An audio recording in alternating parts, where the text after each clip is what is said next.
ছোট পর্দার নায়িকাদের সিনেমায় পা রাখার ধুম বেড়েছে বিগত কয়েক বছরে। এর নেপথ্যে অন্যতম কারণ দেব।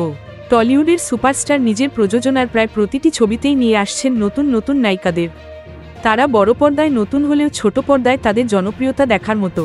এমনই কয়েকজন টেলিপাড়ার পরিচিত মুখের সঙ্গে পরপর কয়েকটি ছবিতে কাজ করেছেন দেব। শেষবার খাদান ছবিতে ইধিকার সঙ্গে জুটি বেঁধেছিলেন দেব। প্রথম ছবিতেই দারুণ হিট হয়েছিল তাদের জুটি। শোনা গিয়েছিল এরপর প্রজাপতি 2-তেও আবারও ফিরবে দেব ইধিকা জুটি। তবে সাম্প্রতিক গুঞ্জন বলছে ইধিকা নয়, বরং অন্য এক নায়িকাকে এবার প্রজাপতি 2-তে নিয়ে আসছেন দেব। তিনিও ছোট পর্দারই পরিচিত মুখ। ছোট পর্দার দর্শকদের কাছে তিনি জনপ্রিয় পেখম নামে। এখনও পর্যন্ত একটি সিরিয়ালেই অভিনয় করেছেন তিনি। তবে তার সৌন্দর্য, অভিনয় দক্ষতা দর্শকদের নজর কেড়ে নিতে সক্ষম হয়েছিল। অভিনেত্রী জ্যোতির্ময়ী কুণ্ডুই নাকি এবার ডেবিউ করতে চলেছেন দেবের বিপরীতে। বধুয়া সিরিয়ালে খুব বেশি সময়ের জন্য তাকে পায়নি দর্শক।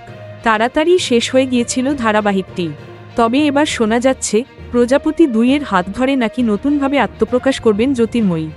টলিপাড়ার গুঞ্জন বলছে প্রাথমিকভাবে নাকি জ্যোতির্ময়ীকেই মনোনীত করা হয়েছে। কথাবার্তাও এগিয়ে গিয়েছে অনেকটাই।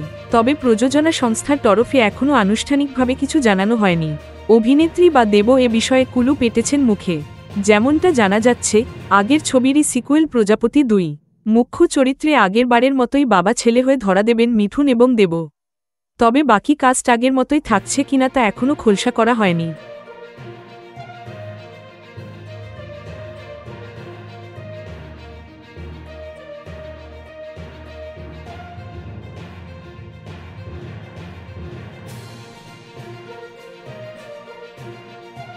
Thank you so much for watching our videos. Please do like, share, and subscribe our channel.